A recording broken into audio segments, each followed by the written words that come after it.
Dating na po ang bagong Pilipinas. Yun. Yun. Yun.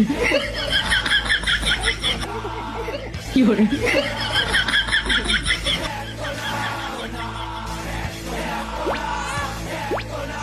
Yun. Yun. Yun.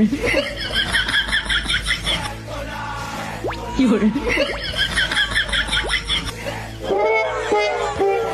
It's a health problem, it's an economic problem. So dito pumasok yung naging usapan na yung mga gumagamit po ng illegal drugs, some of them are not really drug dependent, some of them are social user, or some of them, in fact, may mga nahuli tayo na ang reason nila is kaya sila nagda-drugs is para magising lang sila just to extend yung working hours. I think that was the context na sinabi ng ating Chief PNP na hindi dapat tinitignan ng isang drug user as masama, kundi biktima sila.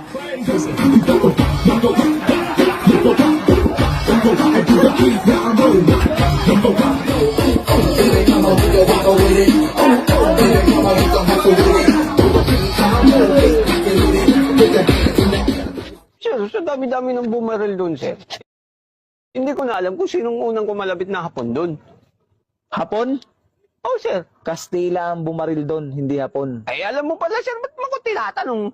Eh, niloloko mo ba ako? Hindi, sir. Sa kalukuhan, nagpapayag.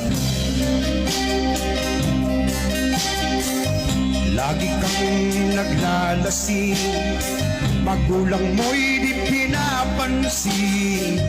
Nais naman ng nila sa iyong kabuti. Magbago ka, magbago ka.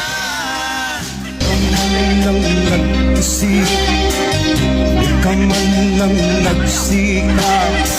Pinabayaan mo ang iyong kinabukasan.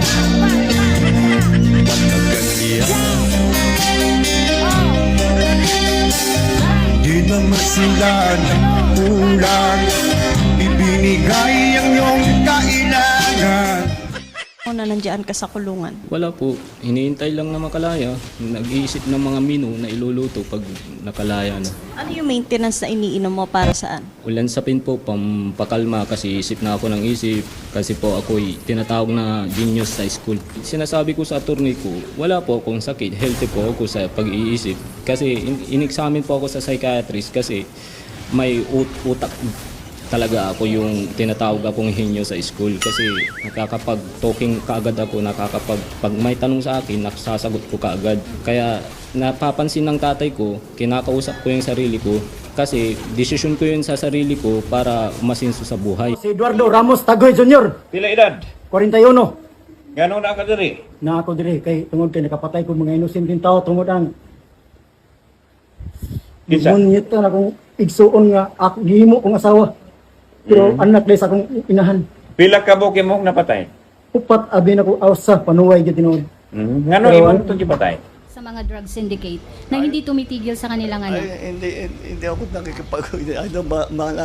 Bahala kayo sa ginagawa niyo. Basta tuloy-tuloy lang kami.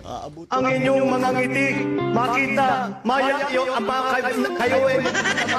kayo ay dahil sa inyong sigaw, inyong mga halik, inyong pa-selfie, lahat po yan, hindi po mawawala sa aking puso.